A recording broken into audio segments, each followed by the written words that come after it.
Okay, here we go. Here we go. Here we go. Preparing to live stream the meeting.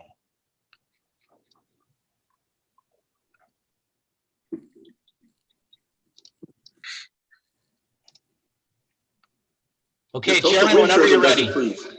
All right, we good? We're good. Okay, let's call the February 17, 2021 meeting of the Hinsdale Zoning Board of Appeals to order. Chris, roll call, please. Sure. Member Moberly, Here. Member Alicia, Here. Member Giltner, Here. Member Murphy, Here. Member Lee, Here. Member Pudliska, Here? Chairman Neiman. Here. At the outset, I have an opening remark to make regarding the pandemic. On September 18, 2020, Governor Pritzker entered the latest in a string of emergency declarations related to the COVID-19 pandemic.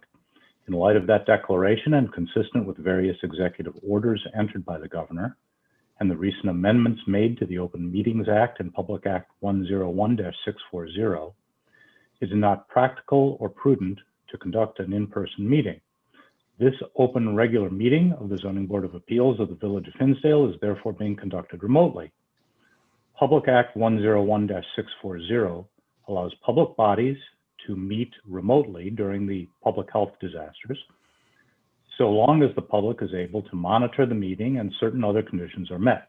Public comment is permitted during the receipt of requests, motions, pleadings, or requests to make public comment of the general nature portion of the meeting, and during any public hearing. When we get to those portions of the meeting, I will ask anyone wishing to make public comment to identify themselves. Okay.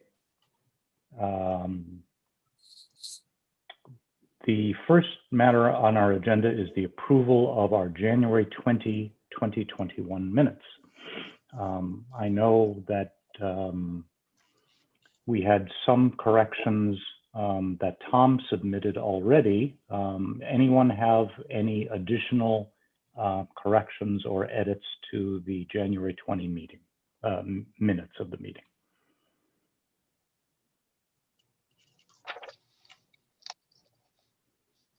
Okay, hearing none, do I hear a motion to approve the minutes of the January 20, 2021 meeting? So moved. Second. Chris, roll call, please. Member Moberly, Yes. Member Alicia, Yes. Member Giltner, Yes. Member Murphy, Yes. Member Lee, Yes. Member Pudliska, Yes. Chairman Neiman. Yes. Thank you. Next matter on our agenda is approval of final decisions. The first final decision up for approval is in case V-0620, 5500 South Grant Street, regarding Hinsdale Central High School. Do I hear a motion to approve the final decisions to either grant the first variance or to recommend to the Board of Trustees that they approve the other variances?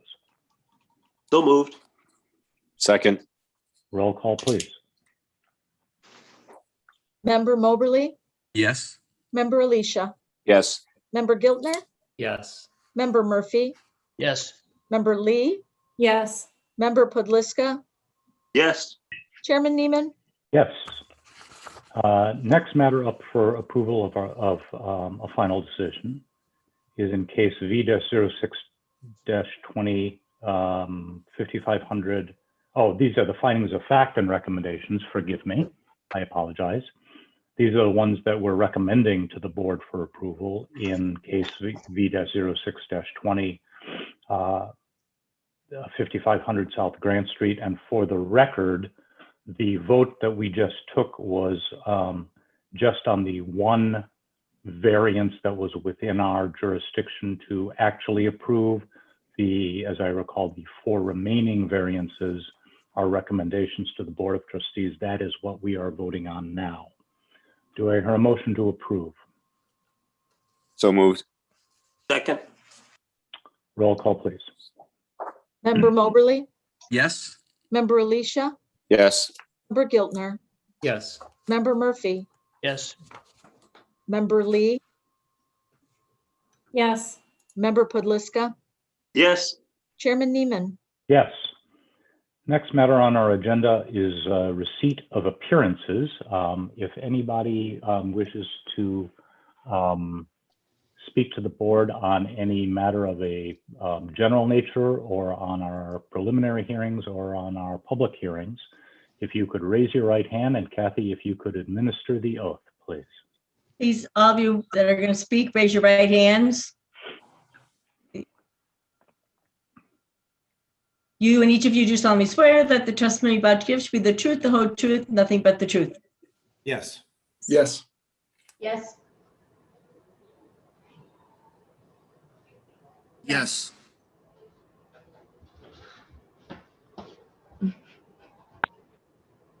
You're muted, Chairman. Oh, I thought I had unmuted myself. Sorry. Okay, next matter on our agenda is receipt of requests, motions, pleadings, or requests to make public comment of a general nature.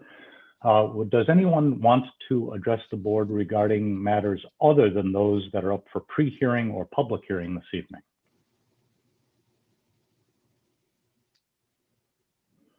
Hearing none, the next matter on our agenda is a pre-hearing and agenda setting in case V-03-21, 505 South County Line Road. Good evening, Chairman Neiman and members of the Zoning Board of Appeals. My name is Robert O'Donnell. I represent the applicant, Frederick Craybill, and as trustee of the Frederick Craybill Trust. Before I begin, Chairman, or maybe this is Mr. McGinnis, but could you enable share screen so I can refer to some exhibits throughout? Certainly. Thank you. The property that is the subject of this application, 505 South County Line Road, is actually a property that consists of 4 lots within the village. The actual relief that we'll be seeking is 2 variations from the rear yard setback. And what occasions this request is not any new construction, but it's really a matter of future estate planning, if you will. The 4 lots that comprise currently the single zoning lot on which a single family home exists are lots 6, 7. Oh, if you could you enable the O'Donnell Callahan, Rob? That's where we have our. Yeah, you should be good, Bob. Anyone should be able to share right now. Yeah, we're not able to. Hold on. Now it's on. Now we got it. All right, good enough. Thank you. Yep. Okay. What we see here is the plat of survey, and it shows the existing use of the property. The subject property is lots 6, 7, 8, and 9, bordering Woodland Avenue to the north, 6th Street to the south, and County Line to the west. What the Craybill family intends to do, and the reason for the relief being sought, is the home will remain on lots 7 and 8. In fact, the Craybills are currently before Landmarks Illinois for historic designation of the existing home, and specifically 5 design features of the home having been designed by noted architect David Adler. So the existing home will remain. Lots 6 and 9 will ultimately and hopefully be create 2 separate buildable lots within the village. And lots 7 and 8 will remain devoted to the existing structure. Obviously, there will have to be reconfiguration of the driveways to the current home. Presumably, it's planned that the access will come off of County Line. When the access or the driveway to the home comes off of County Line, what is now the side yard will become the rear yard. And the consequences of that will require the property to comply with the applicable rear yard setbacks, of which we need 2 variations. So let me next show you the aerial photograph of the home. And what we see here is that red line is approximate, but it's where the current property line exists. And then we've also pointed out where the garage sits currently. In the mid-90s, what is now an attached garage that structure was added to the property. There previously was a detached garage which sat, according to Mr. Crable, about a foot off of that property line. So the garage now sits 21 feet off the property line, which satisfies the current side yard setback. But when the side yard becomes the rear yard, the 50-foot rear yard setback applies, hence the variation needed and requested for the current existing garage structure, which is only 21 feet off that line. So the amount of variation needed for the garage structure is 29 feet. The second variation that we're seeking has to do with the patio. A patio can be within the 50-foot setback, but must be 10 feet off of the property line. So right where we have the cursor there, we can see what currently exists, and that structure is 2 feet off the property line. I'm pointing it out right there. So we are, and candidly, to be conservative, we're calling that a patio. I think one could fairly call it part of the garage court or motor court, but again, to be conservative, we're making reference to that as a patio. That patio encroaches into that 10-foot area or 10-foot setback, which would apply to it by 8 feet. And we are seeking a variation for it. You can also see that there are steps leading from that patio to the property to the east, which is 526 Woodside. The Crabills currently own 526 Woodside.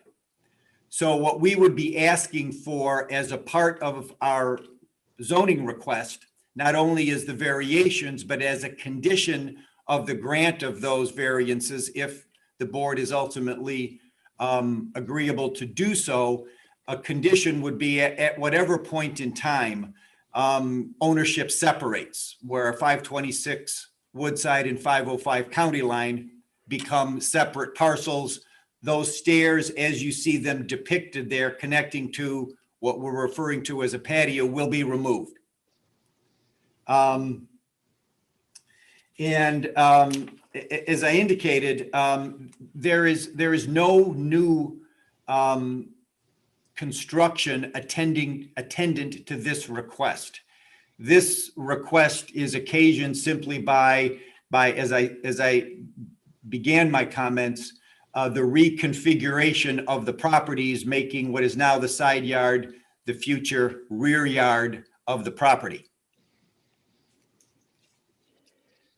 I'm familiar with, from time to time, a request is whether or not neighbors have been contacted and are in agreement or not. As I mentioned to you, the Crabills own the structure immediately to the east, that property. The family that lives on the property rents from the Crabills. It is a Hinsdale police officer and his family. there is no objection there. I'm told by the Craybills that they will contact the owner of the property that I'm pointing to there, generally to the southeast. There's no reason to believe there will be an objection, but we certainly will do that, reach out in advance of the hearing. Again, in that portion of the property and adjacent to that lot, there will be no encroachment into the applicable setback. At this point, I would entertain any questions by way of clarification. I may want to put up the third exhibit that I thought might be helpful to all of you tonight, and that is just to specify the areas where we're looking for relief. Again, we're pointing out the garage. That's we need 29 feet of relief from the rear yard setback. That patio or extension of the motor court, however you refer to it, we need 8 feet of relief from the rear yard setback there. And then the only other area that has come into to question in our working with the village, and specifically Mr. McGinnis, is what I'm pointing to now, which is the walkway that leads from the patio adjacent to the pool toward that motor court to the north. If we characterize that as a walkway or sidewalk, which I believe that's what it is, then it only requires a 2-foot setback and it is compliant. If we were to call it part of the patio, because it does extend and connect one patio to another, if you will, then a very small portion to the north actually would require approximately 6 inches of relief from the 10-foot setback applicable to a patio.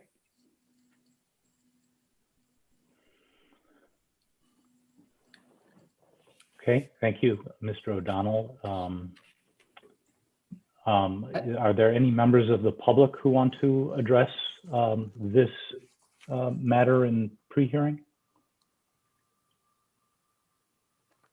Any questions from the board? I just had one question. I maybe didn't go through this application from beginning to end, but I didn't quite catch that the owner of the property on the east is the same owner as the applicant. Yes. Is that indicated somewhere in this application? It is. And I don't have that portion in front of me, but I believe that it is. Mr. O'Donnell, the application does address the issue of this is all being done for estate planning purposes so that the applicant's heirs, I assume their children, would have an easier time selling the properties. And there were, as I understand the application, there are 2 lots that would be subdivided and potentially put up for sale for development as separate home sites. Is that correct? That's the option that the Craybills want to create by in effect, subdividing or breaking off from the current, homestead property, which is on 7 and 8, lot 6. That would be lot 6 and 9. That's correct, Chairman. Are those code compliant lots? They are. Okay. So they're code compliant buildable lots. If divided, they're separate. Yes, Okay. they are. When you say code compliant, they are legal non-conforming lots in that they were those lots. Each of those lots are of the same dimension. So by my math, they're each 300 by 100. And That's correct. okay, so in the R1 district, somebody can build a house there. That's correct. Okay, thank you.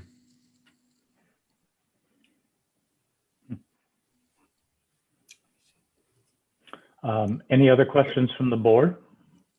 Yeah, I didn't quite understand the comments about the steps. Is it the case that you're saying a condition of us giving the variance would be that those steps will be removed if and when the properties become owned by two different people. Is that what I understood? That's correct. And- Because the steps obviously cross the property line of the 526 Woodside property. I see. So the reason we care is because, well,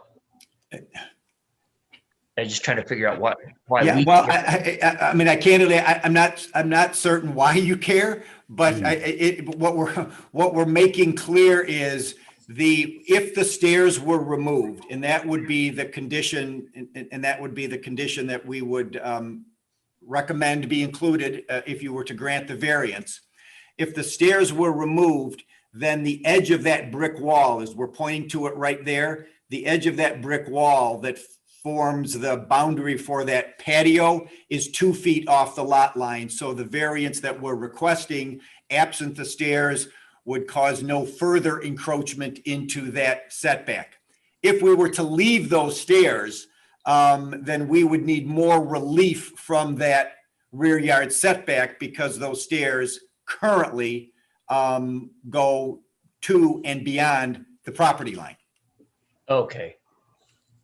The short answer is we care because Rod McGinnis knows this stuff better than all of us combined, and he says we should care. Got it. No, That's why I cared. I just wanted to make sure we weren't, that this was something we were asking for and that we weren't granting something special here that I didn't understand. But that all makes sense. I guess we'll get into this in the public hearing, but the part that sort of makes this somewhat unique is that the variance that's being requested would impact a future owner, and the current lot is currently owned by, the owner that's requesting the variance. I mean, I know there's always the case where a future owner could have a different view of a variance than, say, the current owner of a adjacent property. But in this case, it's the actual owner who's also requesting the variance. So that's just the part that I have to think through. The only thing I would add, the only thing I would add to that, it's Gary, would be the market value of that lot when and if it becomes sold will be reflected by the patio that's right there. So if somebody didn't want to spend, they wanted to discount their price by some number, it's fully disclosed and out there for anybody with a competent surveyor to see.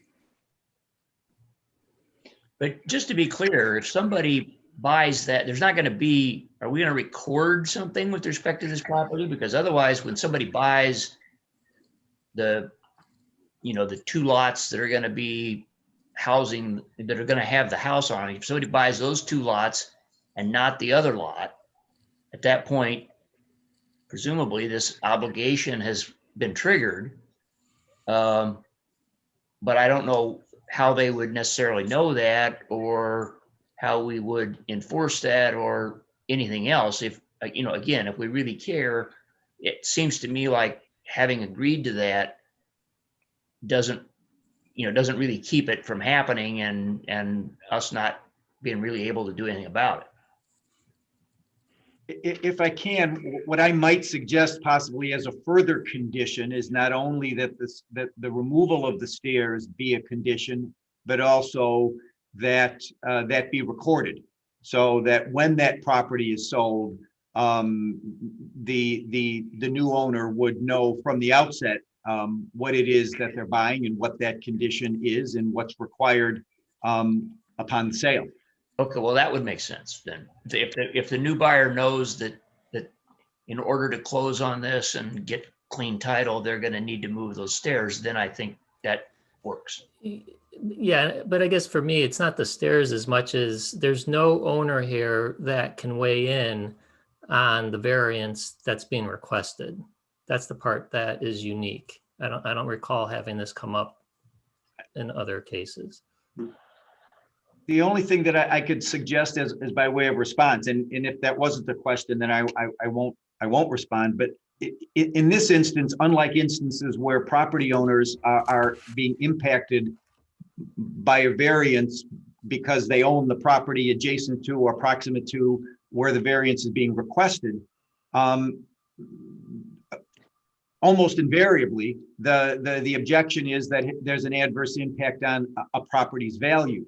Well, in this instance, when that property is sold, that new owner will presumably purchase the property fully aware of what the conditions are, not only on the property that they're purchasing, but on the property adjacent to it, and specifically the condition that we're talking about the removal of the stairs. So in that instance, the impact on the property owner will be something that the property owner presumably will have been cognizant of and acceptant of at the time they become the property owner.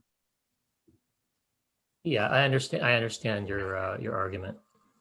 One of the things that I'd ask Mr. O'Donnell and the board members to give some thought to between now and the public hearing next month is the criteria of, that the variance cannot merely be a special privilege, given that the language of that criteria is that the alleged hardship or difficulty is not merely the inability of the owner or occupant to enjoy some special privilege or additional right not available to owners or occupants of other other lots subject to the same provisions, nor merely an inability to make more money from the use of the subject property. Given that this is admittedly being done for estate planning purposes so they can sell off the other two lots and make more money, I think it's important for us to, and for Mr. O'Donnell next month, to address that part of the special privilege criteria. Any other questions from the board? In that regard, Mr. O'Donnell, the request that you're making would make it more likely that the structure would not be torn down if it doesn't achieve landmark status, correct? Well, that's correct. One of the purposes of the entire plan, of which these requests this evening are a part, is to make it more I'm certain economically feasible for the estate, for the future owners to be able to keep the landmark structure there, and by confining that structure to lots 7 and 8 only, that burden, because it's anticipated that landmark status will be granted, that it makes it more economically feasible if lots 6 and 9 aren't also necessary in order to keep that structure. So it's to keep the existing structure on lots, the 2 lots, 7 and 8, that can easily accommodate it, maintain that landmark status, and then allow future owners of lots 6 and 9 the opportunity to sell them. But I understand Chairman Neiman's request and a suggestion that we focus on that particular standard, which we intend to do. But yes, part of the purpose is not only to create more profit from lot 6 and 9, but it's also to make more feasible the ability to maintain the historic structure on lot 7 and 8. Which has a public interest aspect to it that the estate planning might not necessarily have. Right. Yes, certainly. Yep. Thank you. Any other questions from the board? Mr. O'Donnell, do you by chance know how the underground utilities relate to where this house is currently situated? I'm asking because we've had a case in the past where someone's water and sewer crossed over into a neighbor's property. And I'm wondering if that might be the case when these lots are divided.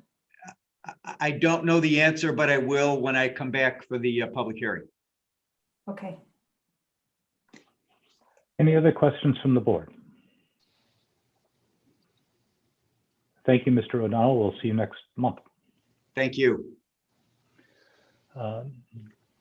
Next matter on our agenda are the public hearings this evening. I'm going to exercise my discretion and reorder them so that the case V-01-21, 428 East 55th Street will be the third matter on the up for public hearing rather than the second, just to give everybody a heads up.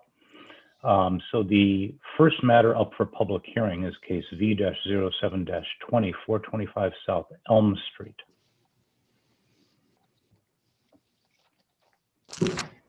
Hi, can everyone hear me okay? My name is Yes, we Jen can. Edelmeyer. I am with Michael Abraham Architecture. I'm going to speak a little bit about the background of the project on behalf of the homeowner, and then the homeowner is going to talk a little bit about sort of what they're also, looking for and their outreach to their neighbors. So the homeowners, Susie and Steve Grotzma, are looking to purchase the vacant lot next to their current residence and consolidate the two lots at 417 and 425 South Elm. I'm going to share the screen to show you a site plan.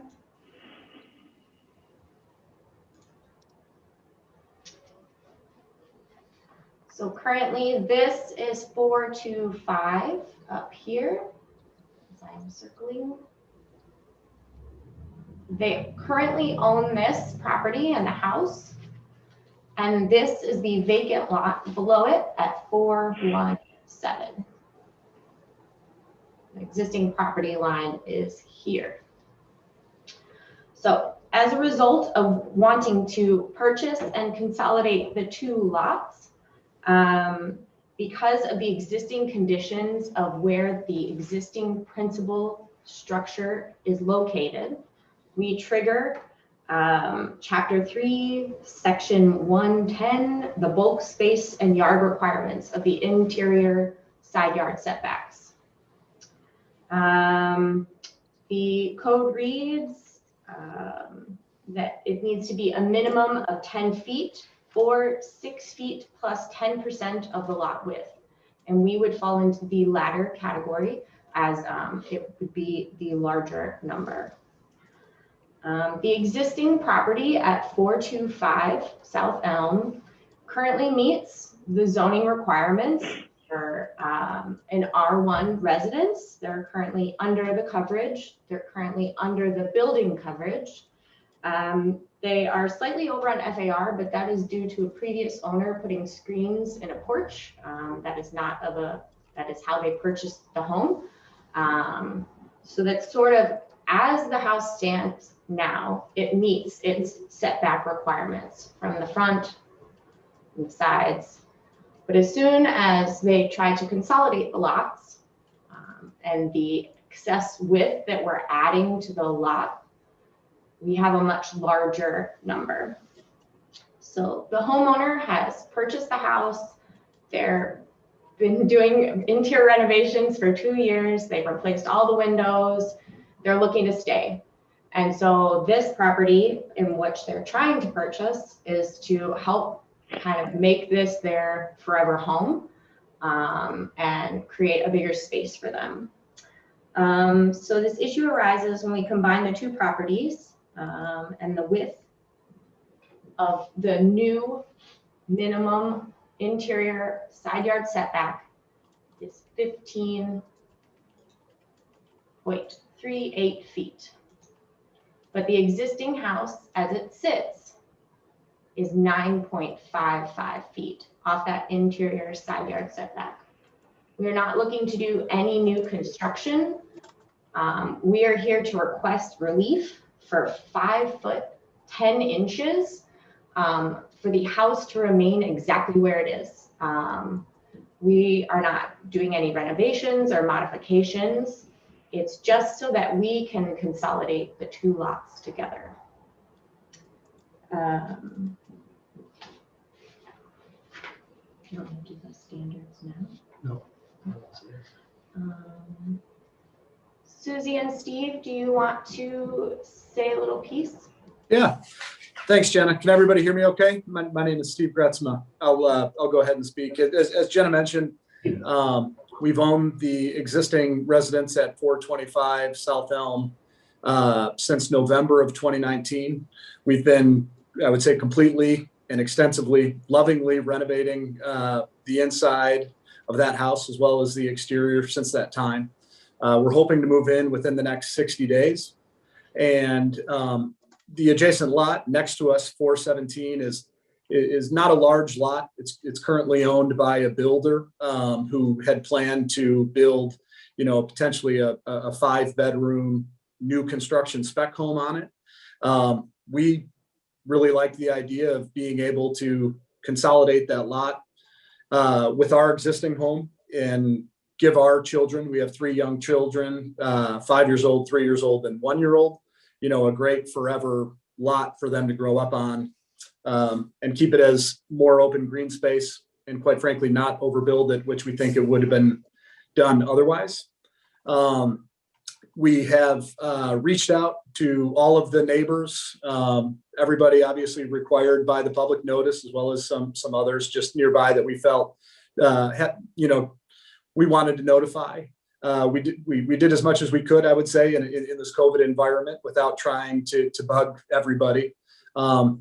We have received what I will say, at least what has come to us. I'm not sure if the village has received anything separate, but we have received unanimous support from our neighbors. I believe all of that's been included in the packet tonight, but 7 overwhelmingly positive support letters from our neighbors, 0 that we have seen not in support. And all of our neighbors, we notified exactly what we were asking for here, and generally what our intentions would be moving forward. And everybody seemed to overwhelmingly support the idea of keeping it as, quite frankly, as open as can be in what would be otherwise if someone had built a spec home there. So as Jenna noted, we're just seeking a variance to sort of keep our existing home as is, the home that, quite frankly, my wife, more than myself, has been sinking a lot of time and effort into over the last 16 months that we can't wait to move into. And we've tried to respectfully reach out to the neighbors, and seems like everybody's in support of what we're asking for. And we thank Mike and Jenna for their time, and we thank all of you for hearing us last month and tonight. Thank you. Could whomever has been designated to take us through briefly the reasons why you believe you meet the 7 criteria for the variation for the record, please? I can do that. So we addressed it in our initial variance form, but I will go through step by step to sort of break it down. Under the unique physical condition, the location of the home is not a result of any action or inaction of the owner or the owner's predecessor. The location of the existing principal structure on the lot has existed prior to the time of the enactment of the provisions of which we seek relief. So the home has been there. It's from the 1920s. That's, why it's sitting where it's sitting. Not self-created. This issue is not self-created for the same reasons I've stated above. The existing structure has been in the location prior to the homeowner's purchase of the property. Denied substantial rights. So it is currently within the homeowner's rights to purchase 417 South Elm, but with the denial of the variance, it would deny the homeowners the right to consolidate their lots into one property. Not merely special privilege. Again, this issue is not self-created, and it is not for any special means other than to keep the existing house where it is, and allow it to be meeting current Hinsdale zoning codes. Code and plan purposes, we feel by granting this variation request, we'd actually make the property more in line with the village code per the R1 district requirements in the comprehensive neighborhood plan. Currently, the home sits on a rather small lot in comparison to most of the lots around it. And so consolidating would actually put them in a better, neighborhood feel. Essential to the character of the area. So similar to what I stated above, we hope that it would keep that by consolidating, it would keep the character of the neighborhood. It is a historic home. You would prevent overcrowding by not adding a smaller home onto this small lot. It will limit congestion and street parking. And it will help to continue to have natural light and resources as a non-overcrowded sort of area. And no other remedy. Unfortunately, there's no real other option that we can seek out because the house is where it is. They've put an extensive amount of time and money into renovating the home, and they're not looking to move it or change it or all those type of items. So we're just looking to bring it up to current village code. Okay, thank you. Is there anything else that the applicants want to say? Okay, are there any members of the public attending that would like to address this public hearing? Any questions from the board?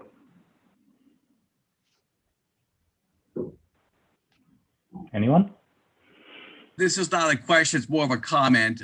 It's much easier to combine lots than it would be to separate it down the road. So just a caution that when Hinsdale, what Hinsdale puts together, let no man pull asunder, right?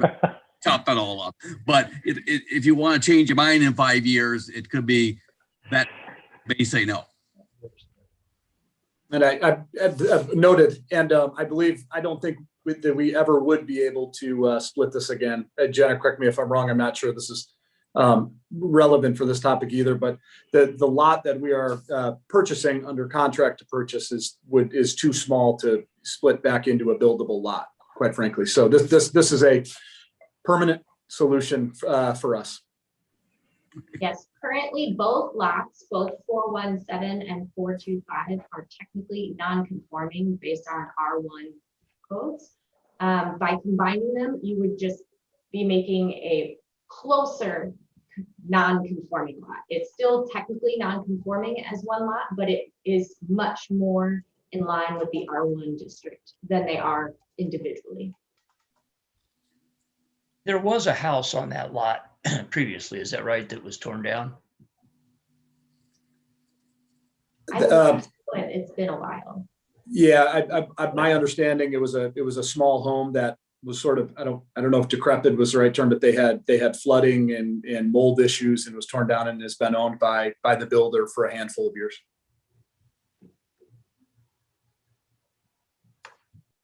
Any other questions from the board? Okay, do I hear a motion to close the public hearing on case V-07-2425 South Elm Street?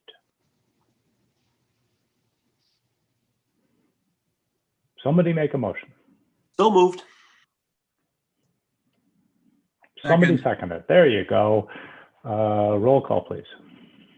Member Moberly, Yes. Member Alicia, Yes. Member Giltner, Yes. Member Murphy, Yes. Member Lee, Yes. Member Podliska, Yes. Chairman Neiman. Yes. Okay, for our deliberations on case V-07-2425 South Elm Street, who wants to begin?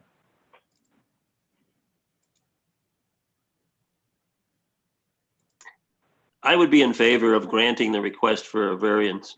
By doing this, we actually bring this property more in compliance with the code for all the other standards for total lot coverage and for the FAR.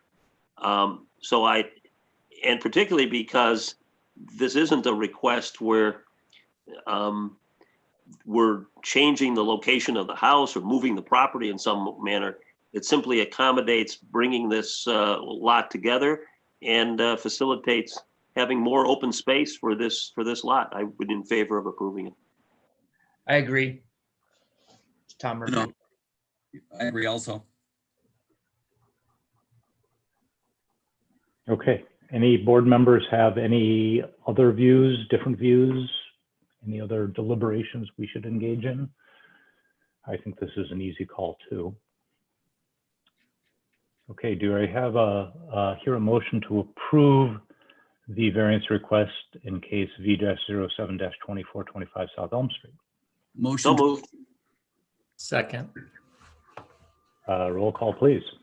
Member Moberly, Yes. Member Alicia, Yes. Member Giltner, Yes. Member Murphy, Yes. Member Lee, Yes. Member Podliska, Yes. Chairman Neiman. Yes. Thank you, everybody. Next matter on our agenda, given the reordering that I indicated earlier, is case V-02-21, 33 South Garfield.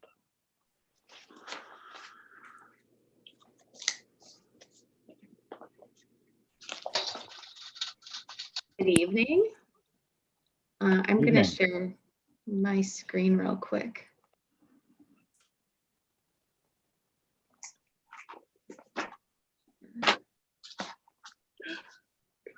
Okay. Can you all see that site plan? Yes. Yes. Great. All right. Good evening. Thank you for having us. My name is Jamie Zara. I'm the architect for 33 South Garfield. The owners are on this call, so if there's any questions for them, they can answer. But I'm going to go briefly through the purpose of us being here this evening. The property was purchased in December of 2020, and this is a 33 South Garfield. It's non-conforming, and we are currently asking for two variances.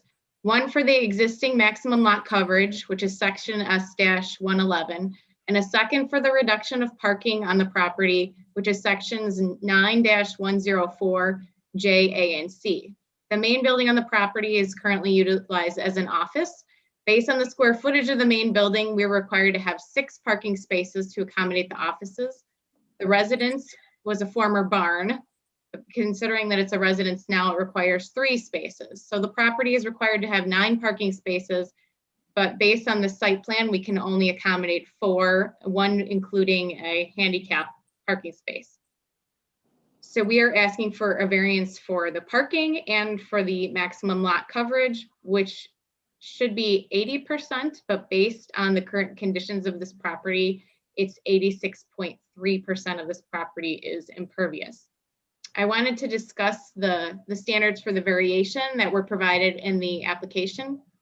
This property has a unique physical condition. The home is over 118 years old, and these issues were not caused by the current owners. The property is 6,668 square feet in the O1 specialty district. And the O1 properties in the zoning district some of them are nearly double this lot size. For instance, on Vine, there's a property 115 South Vine that's also O1, and that lot is over 11,000 square feet. And it has the same zoning requirements as our property that's 6,668 square feet. So that makes it very difficult for us. These issues, again, were not self-created. The unique physical condition of the site is due to the size of the property. The lot is 50 feet wide, and again, it's 6,668 square feet. The main building on the site was built over a century ago, prior to the current zoning requirements that are in place. The accessory structure was built as a barn at some point and was later converted into a residence. The main building and accessory building are 1,624 square feet, which is just the building coverage. This is only 24% of our actual lot coverage is the building. The other 70% of this, 76% of this property does not have a building on it, and it still cannot allow the parking requirements to be met. In regards to the other variance we are requesting for the maximum lot coverage, the property exceeds the allowable 80%, as I mentioned, and it's 86.3% of this property is impervious. And again, it's due to the size of this property. If this lot was similar to size as the property I mentioned on Vine, we would have no issue with meeting the parking requirements. For the standards for the variation, if this variation is not approved, the owners would be denied the right to utilize this property as others in the O1 district currently do. This includes the neighbors north and south of this property. These requests are not for a special privilege. The owners of this property have a hardship that was not created by them. These requests for variations are intended to lawfully convert this house into an office building as permitted in O1 zoning. The use of the building will remain as it currently does. And the character of the building will remain unaffected by these variance approvals, but will conform to the village code. The owners and myself have spoken to the neighbors directly north and south of the property at 35 and 27 South Garfield, and both owners have provided letters in favor of the approval, and both letters were submitted to the village. So if there's any questions, I'd be happy to answer them.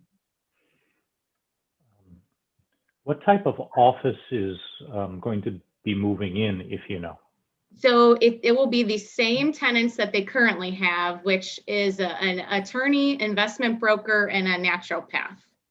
So the tenants will stay that are there now. Okay. And because of the reduced number of parking spots, any clients of the tenants will park either on the street or in the nearby public lot. Is that the game plan? Yes, and I believe that's what occurs now.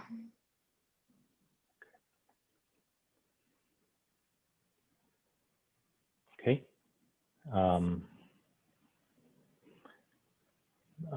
Any questions from the board?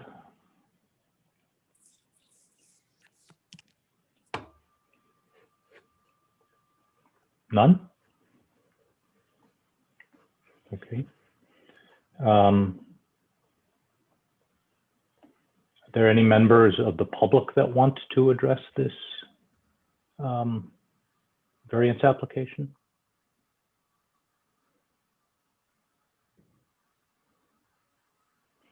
Okay.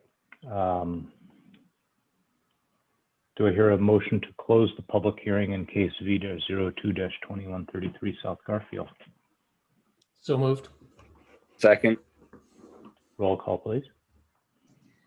Member Moberly, Yes. Member Alicia, Yes. Member Giltner, Yes. Member Murphy, Yes. Member Lee, Yes. Member Podliska, Yes. Chairman Neiman, Yes. Who wants to begin our deliberations in case V-02-2133 South Garfield?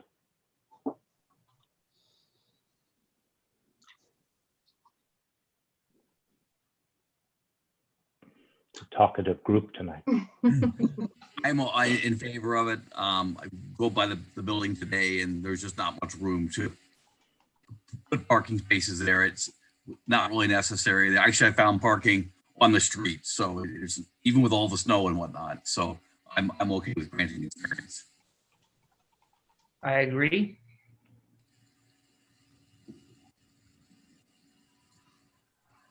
Any other comments from the board?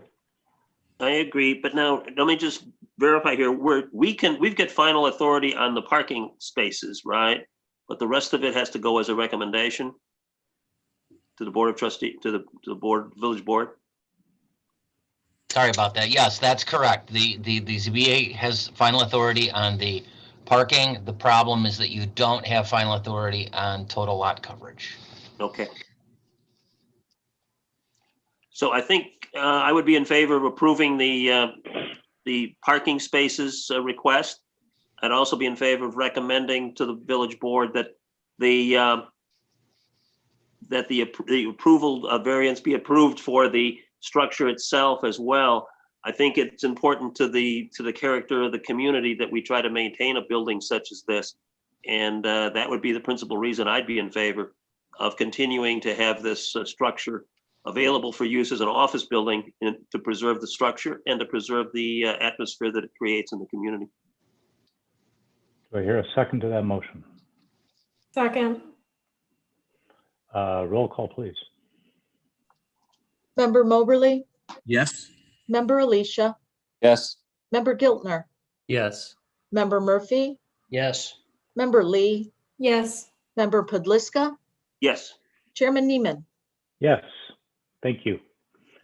Final matter up for public hearing this evening is case V-01-21 428 East 55th Street.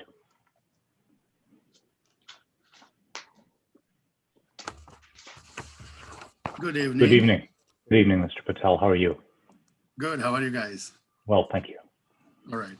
So we are presenting this case, myself, Mahesh Patel, my wife, Shivangi Patel. Both my boys are attending right now, and we have a gracious presence of my immediate neighbor to south, Dr. Jim Murray. So he's on the couch. And with that, let me share my screen. I should take roughly 6 or 8 minutes for this presentation. I would go through that rather quickly. If we have to circle back, we will go back and we will discuss more. Okay? Thank you.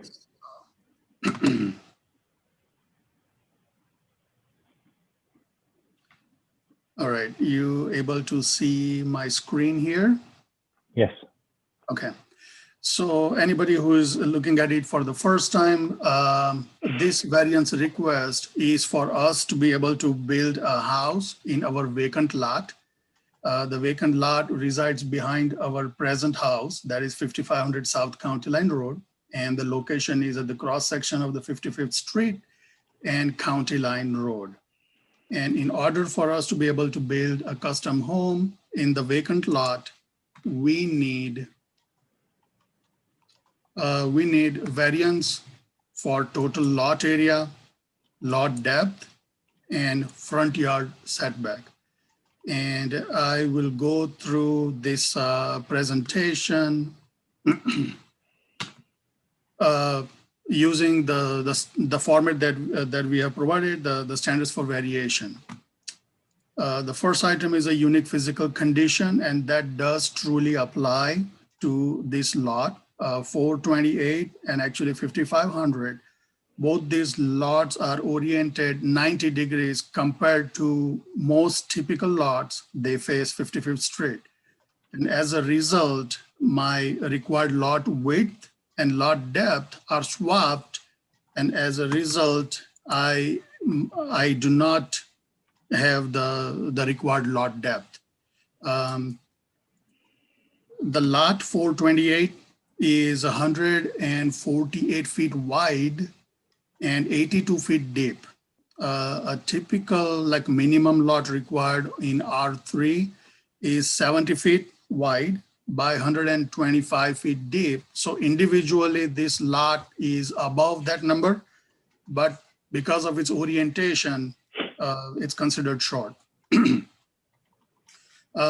this slide, I do kind of want to give my reasoning why they had done it this way, because they could have done these 3 lots on the right-hand side, 428, 5500, and 5502, pretty much in the same fashion as they had done these other 3 lots, and they would pretty much have the same land area. But given that 55th Street is a 4-way, like a 4-line road, versus County Line is only 2-line road, it's much more preferred to have entrance and exit through County Line than to kind of compete with the traffic, particularly when we have a left turn lane right here in the middle. That would make it a lot more inaccessible and a lot less attractive to whoever would buy these lots. And I believe that's why they have done this layout. That way 5500 and 5502 have an easier way. And the only lot left is 428, and that would be the furthest from the busy cross section. Moving on to the next topic. This is not self-created. Both these lot 1 and lot 2, they were conveyed to us in the title as lot 1 and lot 2. We did not create them. And here we have a plot of survey. So in lot 1, it shows my house. And if you look at it, proportionately, the first lot ends here. So if you look at this rectangle, this visually kind of makes sense that, the proportion of the house and everything. And the whole second lot is vacant as of now. So just to repeat myself, this is not self-created. Moving on. Mr. Patel, if I could just jump in and ask a question. When you bought the home that you live in now, Did you also buy the second lot as part of the same transaction? Yes, it was a single transaction where on the title, they have lot 1 and lot 2 specified like this. Thank you. Yeah, it was a single transaction. And feel free to jump in if you have like particular question. I do not want to take so much time, but I just kind of still want to give you enough information so that you can make a educated decision. Thank you. Denied substantial right in my mind, I have 2 lots, and for each lot, there is a single family home on it. So not allowing me to build a house on this one would kind of deny me my substantial right that I should be able to build a single house on the lot. And that's why I have this diagram here that for the same land square feet, we have 3 houses on the left. And for the same land area, we currently have only 2 houses. And once you allow me to build a house on 428, it kind of brings the density to the same level. And if we look at, this is from our DuPage County website, see this house 5500, that's placed so much closer to 55th Street. Should this back lot be a not buildable lot, they would have placed this house more in line with the rest of the house facing County Line Road. So that's my another argument that, looking at the timing when all these homes were built, this was always in the mind that another house would come in here. Next, it's not merely a special privilege, but honestly, looking back at this slide again, if we look at the backyard, or like proportionate backyard for all these properties, it just does not make sense to have this massive backyard for this property. I mean, I do mow my own grass, and it's quite a bit of a work. And honestly, half of this lot is so super like a wooded lot. Even Mr. Murray and we sometimes work in my lot together. Mr. Patel, if I could just cut in for a minute. Sure. But what you're saying though is true of every house that's on County Line Road. That's the nature of the properties all the way down the block south of you. I'm missing something. You're talking about how unusually deep your lot is. No, not that deep. I'm talking about how unusually large a backyard would be for given this house. I was talking about that this house, the second lot, is a buildable lot, and that's why this house is located where it is located, and it creates a hardship for me to maintain this backyard. It's just enormous. I mean, yes, you are right. Everybody has the same depth, but not everybody has the same location of their home. I can pull up our DuPage County map. Just look at the proportionate backyard. Sorry. Oops. Here. Yeah. You see that pretty much all the houses here, they are set back further back. Okay, but you have a larger backyard. They've got a larger front yard. It looks like from the way the footprint of those homes, a lot of those homes look like they're bigger than yours, at least by a little bit. Absolutely. But that's the only reason why you're mowing more grass or whatever than the others, because otherwise it's simply a matter of how much is in the front of the house and how much is in the back, right?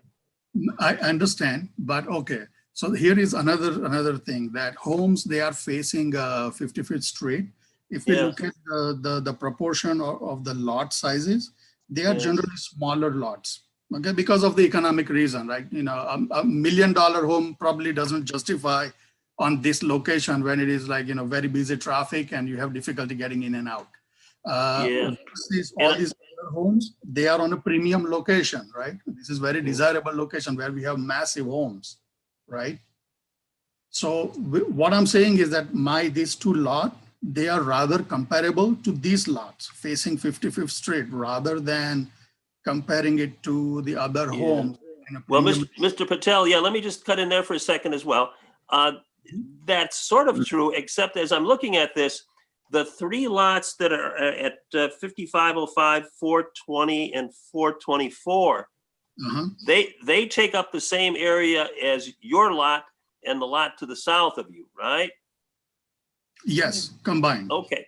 Now, the part that you want to split off to build a separate home, that's really about maybe 1/4 of the area of your property and the property to the south, whereas those other three lots are 1/3 of a rectangle there that's the same size as the one that your property's on, right? You follow what I'm saying? I understand, but here, let's just look at numbers now, okay? Yeah. So if I look at only the second lot here, it's 148 by 82. And if I look at all these three lots, let's just round it up. It says 98.9, let's just round it up to 100.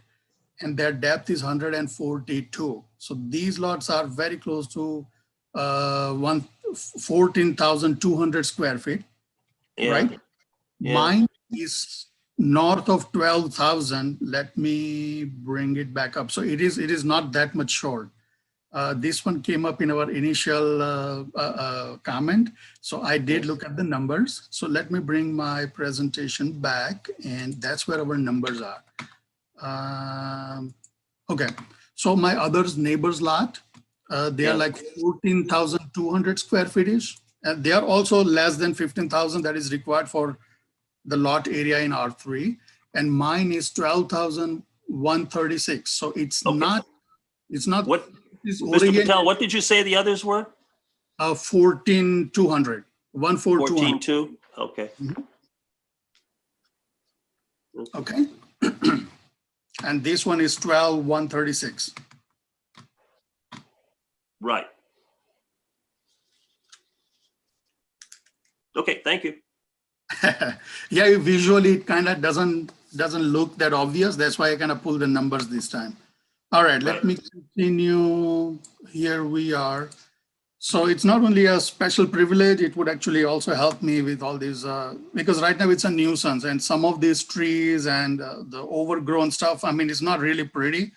And it's just a liability. You know, there is so much of organic matter that gathers at the bottom. It's probably a risk.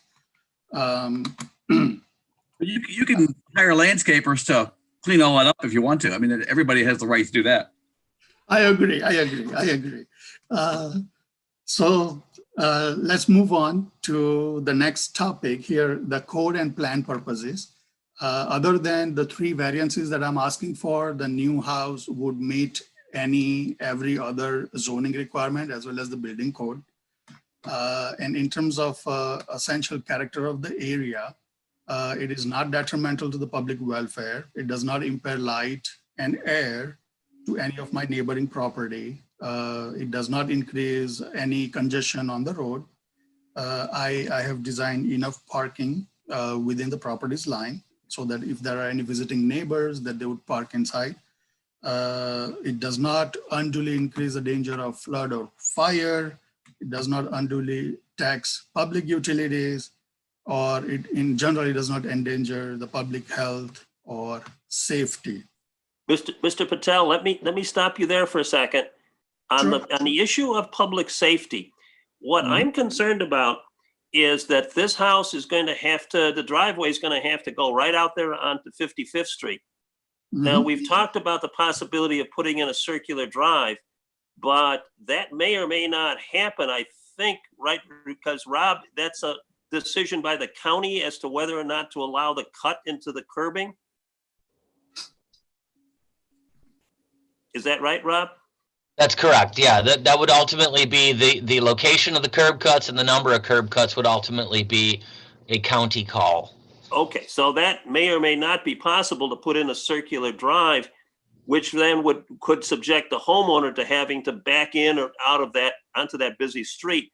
But what concerns me even more, Mr. Patel, is that left turn lane that's out there in front of this house. It's right about where the driveway for this house is going to be going out on the street, is right where that left turn lane begins to be formed. Is that correct? Yeah, so that's why I pulled up this picture on Google Maps. So we Yeah, can thank you. Yeah. So here is a left turn. That's where it starts. Okay. So that's going to make it very difficult for a homeowner on this property to come out of that property and go west on 55th Street, right? Yes, yes, and that's right, and that's why I was proposing the circular driveway with the first entrance is gonna be as far away from this junction as the county would allow me. So that way, if I were to make a left turn here, I would be as far away from this this junction as possible. And if I need to, it looks like it would still be across from the driveway though, right, Mr. Patel? No matter how far west we would try to put it, it's still gonna be where the left turn lane begins, correct? yeah, I would not deny that. It is far away. And if we look at, I also was looking at some other properties that they kind of have similar situation as I do. And here is this other small house that is at the cross section of Garfield and 55th. So it's kind of like the similar situation going on, and they do have a driveway, even though, you know, they also have this left lane happening. I understand that it is going to be a bit of a challenge. Absolutely. Absolutely. It would be a challenge, but not, I mean, it could be overcome. I mean, we are not talking right here at the junction, right? As a practical matter, I don't think any of the homes that front on 55th Street can make a left and are south of 55th Street can make a left turn onto westbound 55th, because you'd almost by definition be crossing a double yellow line. Yeah. Yes, you're right. And here we have some more example. This is further west of Garfield facing 55th. And we do have these homes. I mean, these are very comparable in terms of the square foot area and the front setback that I'm seeking. It's like literally identical. And they also have, you know, like even with the circular driveway, I mean, this person would have to jump over this, you know, solid yellow line and a left turn signal. So you are right. We have this situation happening.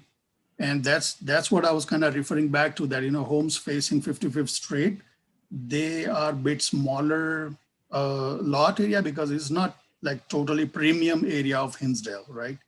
But it works. And I see both my lot to kind of match with what's happening here on 55th Street, rather than what's happening further down on County Line.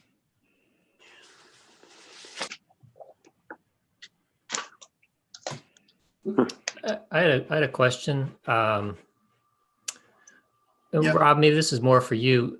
The house is not in sort of the average of all the other front yard setbacks. And do you think, was that done because those other houses didn't exist at the time, do you think? Or was it allowed maybe as a variance in anticipation of maybe having a house built in the backyard? Well, I mean, that would be entirely, you know, conjecture on my part. I have no idea, Keith. No, you don't have all knowledge of all history of Yeah. Hinsdale? What do you? Sorry. But I would say you have a very keen observation. You know, it took me a little while when I started working on this. Then I realized that, oh, this house as it is not built. It does not match this front setback of this side, nor this side. So I come to the same conclusion that, you know, they must have pulled a special variance to build what they have built here. Do you know when your house was built, Mr. Patel? Yeah, it's 1970. What was that? 1970. Okay. Do you know whether those houses to the south of you were already built at that time, or were they built later? Okay, you asked me a wonderful question, because I want to show you this, this old, and I just, you know, as I spent a little bit more time on it, this is what I found. So here is the image services of 1978. So I'm going to pull that layer on. And here we can see that this front house is built. This is vacant. And this there is a much smaller house. The current house that Mr. Murray owns, it's a much larger home. So they must have tore this one down. Okay. And initially, I thought that maybe this was the first house. Maybe it was a farm. That's how I was imagining. Right. But contrary to my belief, if I look at this 1956 service, there is nothing. There is nothing built. Nobody is building close to 55th Street. But this house is already built on. So that told me that maybe I thought that maybe this person owned everything and then they split it the way they split it. That could have been. I do not know. But there used to be a small house where Mr. Murray's house is right now, and there is nothing here. So that was a shocker. And it was 1970. So I asked Mr. McGinnis, like, if we have anything approved back then, it would make my case a little bit easier. But apparently we don't have anything. Okay. All right, let me finish up the last slide. Yes, please. Thank you. So that we are covered all the items. So there is no other remedy for me other than getting this variance. And again, I'm going to repeat. I'm asking for the variance for the lot depth that I explained, because it is rotated 90 degrees. There is no way I'm going to match the other normal orientation lot in terms of its lot depth. I have got surplus of lot width, but it doesn't do any good in this case. The front setback, so we have, the requirement is 35 feet or block average. I am able to meet 35 feet, but I cannot meet block average, because block average is gonna, all other lots on my block, they are much deeper lots. And as a result, I would need a 13.25 feet of a front setback variance. And this whole lot depth is like totally upside down. So I need a lot more variance there. In terms of a lot size, as I mentioned, some of the homes facing 55th are much smaller.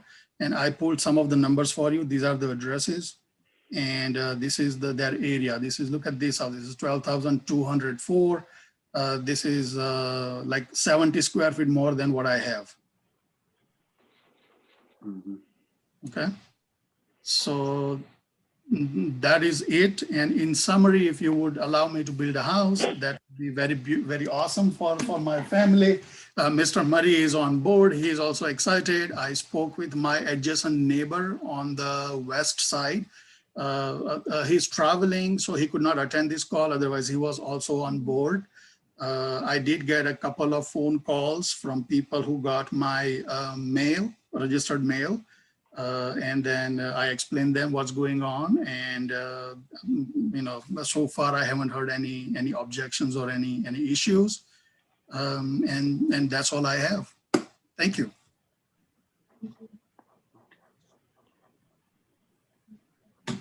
Mr. Patel, I have a question. Is it your plan to move into if the variance is granted, are you going to move into the new house and sell the old one?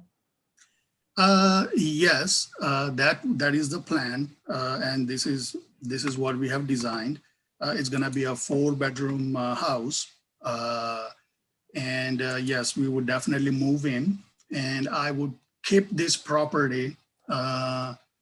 The plan being, because kids come back to Hinsdale, growing up, kids grew up in Hinsdale area, and we have run into many families that they always come back and raise their own family in Hinsdale.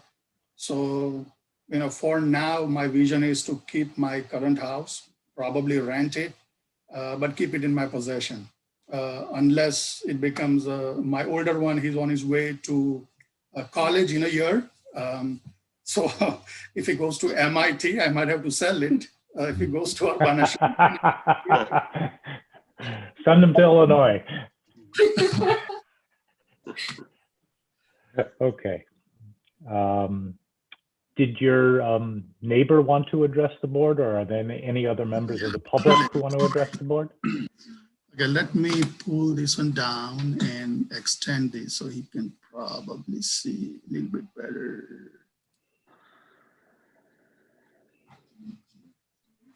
All right, that way he has a little bit of Good evening. Oh, hello. How are you? Well, how are you? Oh, very well. Well, first and foremost, you're very fortunate when you have good neighbors, and Patel's excellent neighbors, and having them stay here and I'm probably more excited than they are in seeing the new construction going up, because as you probably know, the house on the south of me did a fantastic renovation of that house. It will be nice to see a new structure to look out off my patio and see the house in place. So I'm in total agreement, and I hope very much that you will allow this to take place. Thank you very much. Any other members of the public that wish to address the board in case V-01-21 428 East 55th Street? Okay, any board members have any other questions for Mr. Patel? Okay, do I hear a motion to close the public hearing in case V-01-21 428 East 55th Street? So moved. Second.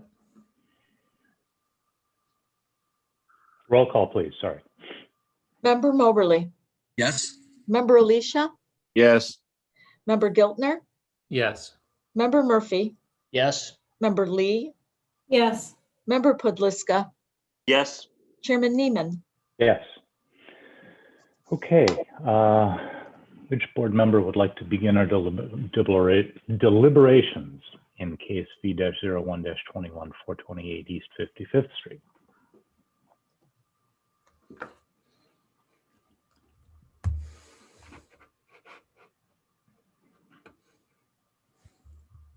Well, I'm kind of on the fence on this one, so I'd like to get some input from some of the other people if we can go with someone else first. I'd like to hear what they have to say. And also this one, once again, this is a recommendation to the Board of Trustees, right, Rob? That's correct. Okay. I'll kind of start a little bit, because just to give the Patels a history, the village does not like separating lots. We've had 3 of these cases in the last 5 years. Oh, this is Gary, by the way. It doesn't show up, but this is Gary, member Moberly. And 2 of our 3 cases that we approved were reversed by the Board of Trustees. So we don't have a lot of guidance from the village, but in general, the feeling seems to be they don't care for lot subdivisions for, I guess, a bunch of reasons: water, sewage, effect on both elementary schools and high schools. So that they're really not in favor of these. That we have, I'll recall 2 in particular that we have approved. The lots were literally double lots. There was a lot on 6th, and it was a double lot, and so it was subdivided and a house was built. There was another house on Mills that was a double lot. And by that, I mean, it's literally twice the size of the neighboring lots. And they had a hardship because they wanted to build a second house and have a family live there as the parents got older and whatnot. We approved the variance. The trustees rejected our approval of that variance. And then the third one was the infamous Zook house on 4th. And the 2 lots as created were larger than 90% of the neighboring lots. So it was a very large lot. It was like 1 1/3 acres. And we approved it with the motivation of trying to save the Zook house. And the trustees overturned our recommendation. So, but I guess the distinction between those 3 approvals that we made, again, the trustees disagreed with us twice, was the lots relative to the neighbors were just so much larger, like twice the size.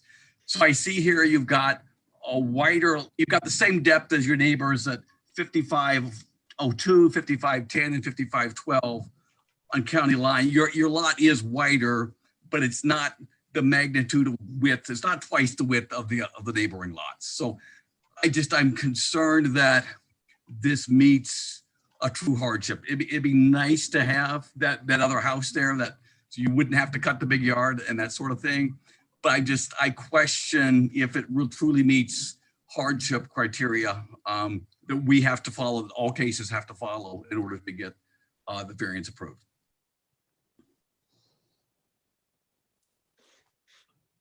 That's my piece.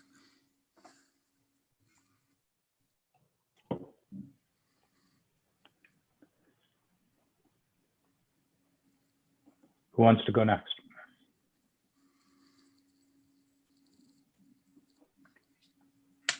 Okay, Yeah, I'll well, have- go ahead. I have to say I have some of the same concerns that Gary has. And on those other cases, I did vote in favor of, in favor of the applicant, and then to find that the board didn't agree. And that wouldn't be my reason to not approve this variance, but it is true. And I think the conditions here are even probably harder to justify the hardship, just based on the size of the lot. And while I would, I'd like to be able to sort of allow you to do what you want to do with your property, I think in this case, the spirit of, the code and the role of the ZBA, I think in this case, I'm leaning towards not approving the variance. Who wants to go next? Joe? I'd echo what Gary brought forward.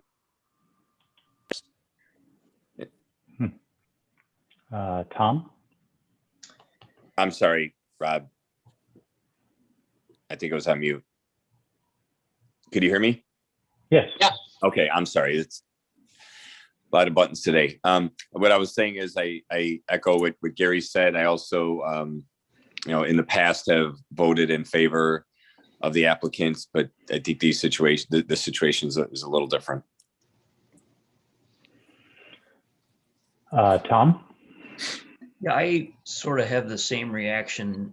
These are big numbers for relief. Pre-existing structures obviously are one thing, but this is really, a huge departure from the code in order to accommodate this. So I have sort of the same reaction. Leslie? I agree. I think the overall size of the change that would be required makes it sort of difficult to feel positively about that. And given the, safety considerations with the driveway and the proximity to 55th, I would agree with the others. John? I think that I agree with that as well. I raised the safety issue, but I just think that this 428, it's too small a lot. It requires us to just go too far below the standards of the code in order to be able to approve it. I realize it's very close to those other lots, but those lots themselves are anomalies as I look at this plot here. And all the work that's been done in the areas to the east and to the north and the northeast, where they actually created cul-de-sacs so that they could avoid having these homes opening up driveways onto 55th Street. And that's just not an option here. So we'd have to accept the safety issues and deviate so far below the requirements of the code for the size of this lot that I agree that I'd like to be able to say it's okay to go ahead and do what you'd like to do with the property, but I'm just not able to do that. I think I'm going to have to vote no on this. Do I have permission to say something? I'm afraid the hearing is closed. We could move to reopen the hearing in order to allow you to address any of the things you've heard if there's support for that. Would you like us to take a vote on that? Could you please? Yeah, I'd make a motion to open. Move that. Yeah, okay, sorry. Okay. Is there a second to reopen? Yes. Roll call, please. Member Moberly, Yes. Member Alicia, Yes. Member Giltner, Yes. Member Murphy, Yes. Member Lee, Yes. Member Podliska, Yes. Chairman Neiman. Yes. Mr. Patel, the floor is yours. Thank you, sir. I would like to just point out these two facts. On our zoning map, we have a house number assigned to this lot. So I'm not quite sure why would that be if it was not a buildable lot. So it really just blows my mind. I don't know why would there be an address on our zoning map when we have this issue. And the second thing is that if we look at my current house, the way it is built, I mean, it was built with an expectation, if we look at it, that that a house was going to be put onto the second lot. Otherwise, why would they put this house so far up in the front? Even this existing house side setback does not meet. So I believe that at some point it was okay, it was approved. I hear you that it's a concern that we don't want to increase the density of our area. Totally understood, but we are truly not increasing the density for the same square feet. I have got 3 homes on the left side, and we only have 2 homes on the right side. So I can not get an answer like why number one, we have an address associated with the lot, and why would they build this house so far out if this was not a buildable lot? That's all. I don't know when this was done. I was trying to see if I could figure it out, but presumably when this was subdivided, the zoning requirements were much different. And if somebody had built a house, then we'd be stuck with that. But they didn't, and now we've got different zoning requirements. And the fact that at the time that they subdivided the whatever it's called, the Avgers or Anger, whatever subdivision, when that was done, presumably again it was under a different set of rules, and the house, the existing house, sort of the same thing. Even if they thought they might do it, if they didn't do it ever, if it's been a vacant lot forever, and there's been 40 plus years of that house sitting where it does next to county line, very close to county line. I think we understand, and kind of it is what it is, but the code reads the way it reads now, and that's what we have to be guided by. Rob, could you address Mr. Patel's question as to why this was a separate lot? Is what Tom said probably accurate, that it was just a different time with different zoning standards? And that's correct, Chairman. And if you would, maybe I could read an excerpt from an email that I sent Mr. Patel back in 2020. I said that the village had adopted the current zoning ordinance in 1989. It contains provisions that specifically address existing lots that do not meet the standards that were set for newly created lots per section 3110 of the zoning ordinance. The standards for those existing lots of record lie in both chapter 10 and in the definitions in 12206, specifically lot of record, non-conforming lot of record, and non-conforming lot of record legal. So I guess at a high level, Tom, you're spot on. If the code affords you very specific rights under the non-conforming section areas in 10104 and 10105, if there was a house built at 428, and again, I don't know why it's got an address. When I look back in engineering, it had an address for as far back as we've got address maps. But if there was a house constructed on 428, you'd absolutely have the right under 10104 to reconstruct it, to tear it down and build another house. But because that lot was never improved, that lot has to meet the three-pronged test for a legal non-conforming lot of record in the zoning definitions. And this goes back to when Mark Daniel defended or presented the first Bosquet proposal. There was never a structure built on 428, and as such, it's got to meet all three prongs of that definition of a legal non-conforming lot of record. And unfortunately, because there wasn't a structure built on it, it's got to meet all of the bulk regs in 10105, and it doesn't. And that's the fundamental problem. Thank you, Rob. Mr. Patel, let me ask you a question. And forgive me, this gets a little personal, but if you want to build the dream home that you showed us the sketch of, might it be possible to combine the two lots? Build your house, and I understand this.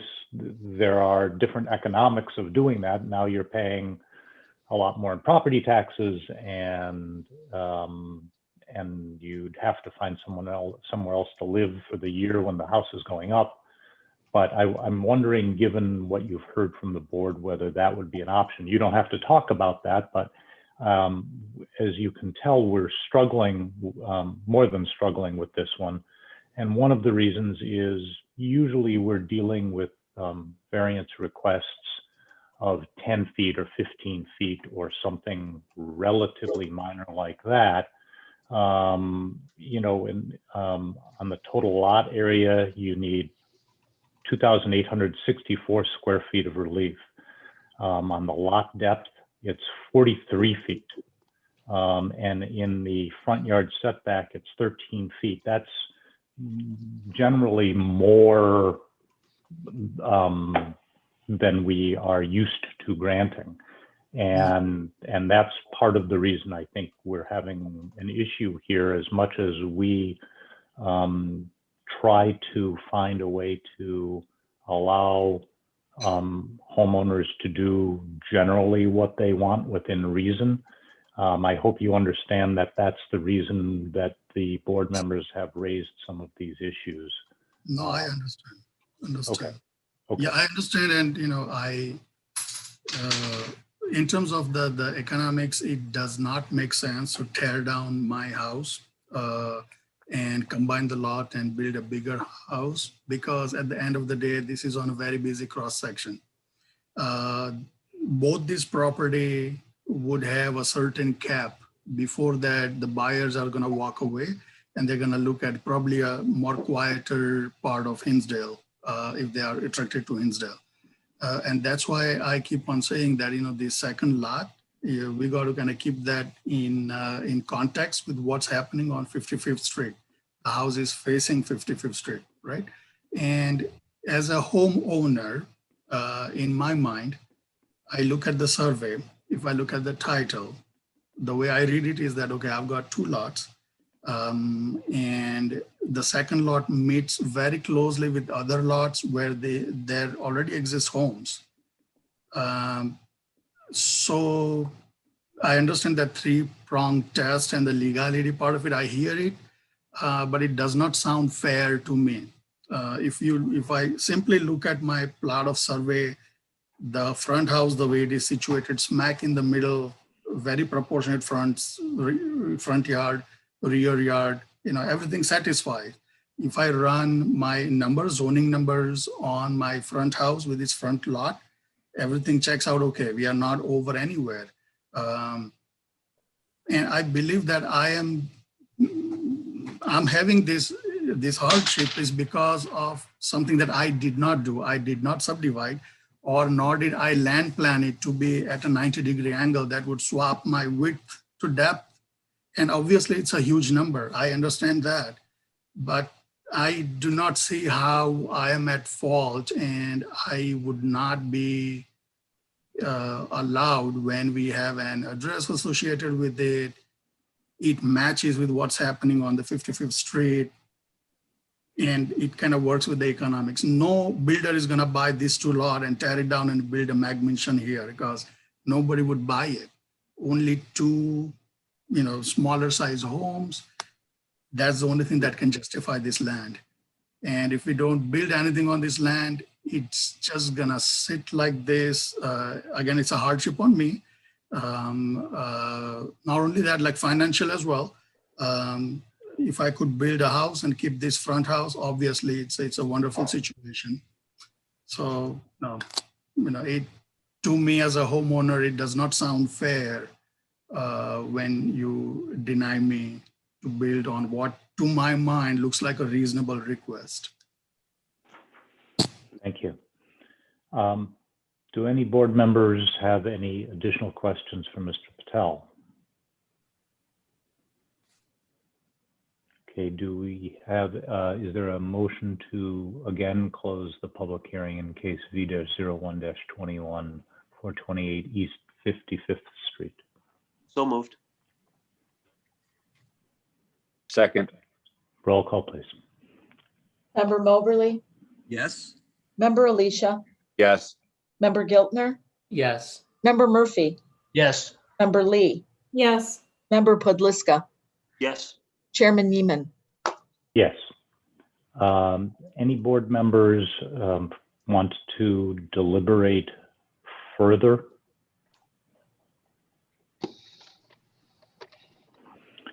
I guess I'd just add one thing that came up in the prior public hearing, which is the element of the special privileges, that the variance can't merely be a request to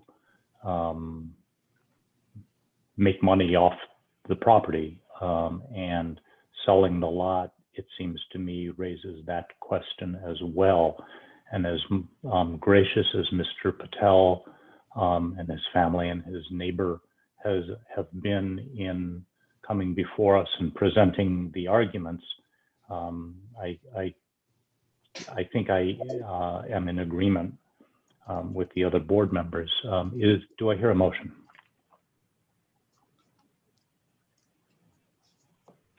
Motion to deny the variance. Second. The recommendation for the variance. The recommendation to the Board of Trustees for the variance. Second. Roll call, please. Member Moberly, Yes. Member Alicia, Yes. Member Giltner, Yes. Member Murphy, Yes. Member Lee, Yes. Member Podliska, Yes. Chairman Neiman. Yes. Mr. Patel, I hope you understand our rationale. I'm sorry in this case we weren't able to do what you had requested, but we appreciate your presentation and your kindness. Thank you. Okay, let's see here. Next matter on our agenda. Is there any new business? Any old business? Do I hear a motion to adjourn? So moved. Second. Roll call, please. Member Moberly, Yes. Member Alicia, Yes. Member Giltner, Yes. Member Murphy, Yes. Member Lee, Yes. Member Podliska, Yes. Chairman Neiman. Yes. Thank you, everyone. See you next month. Thank you. Thank you. Bye-bye. Thank you.